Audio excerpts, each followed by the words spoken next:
చేసినట్టయితే సౌభాగ్యం మంగళప్రదం.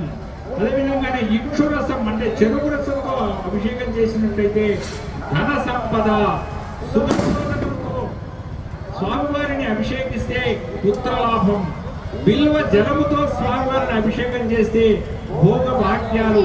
గంగాజలంతో స్వామివారిని అభిషేకం చేసినట్లయితే కైలాస ప్రాప్తి. పంచామృత అభిషేకం సకల రోగ దోష నివారణం. కాబట్టి స్వామివారిని అని ఏ విధంగా కూడా అభిషేకం చేసినట్టయితే మన యొక్క సర్వ కష్టాలు బాధలన్నీ కూడా తొలగిపోతాయని మనము గమనించాలి.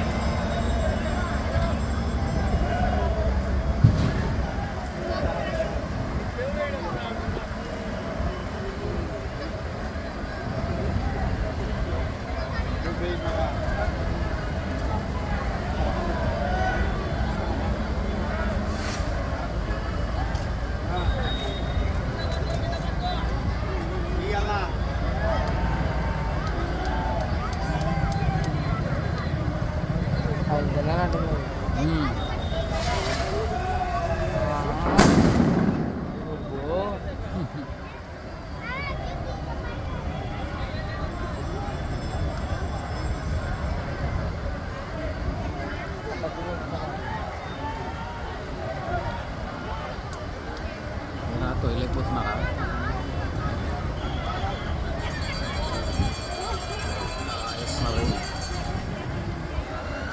చాలా జాగ్రత్తగా మహాగణపతిని నిమజ్జనం చేయవలసిందిగా కార్యకర్తలకు విజ్ఞప్తి.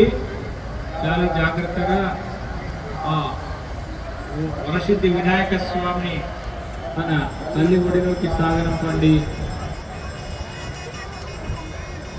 గంగామ తల్లి ఒడిలోకి వరసిద్ధి వినాయక స్వామి బయలుదేరులకు వేంచేసి ఉన్నాడు. తెప్పపై ఆ స్వామి నిమజ్జనానికి కావాల్సినటువంటి ఏర్పాట్లు చేస్తున్నారు మన కార్యకర్తలు.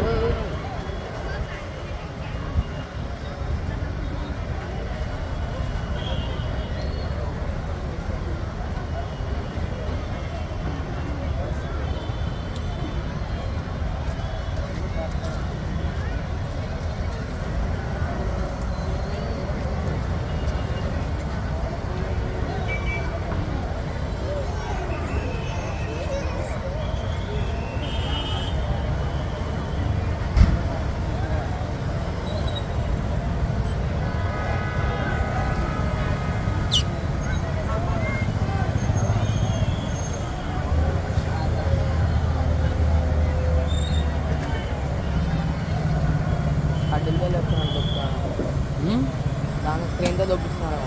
ఏ లేదు, వాళ్ళే దొబ్బుతారు. అది తీస్తున్నాడు.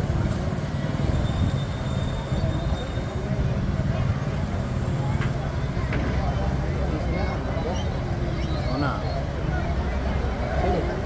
దొబ్బలేకపోయినారా వీళ్ళు? కడ్డీలు వస్తాయి. జై బలో గణేష్ మహారాజుకు. భారీ విగ్రహం చక్కగా మనందరినీ ఆశీర్వదిస్తూ అనుగ్రహిస్తూ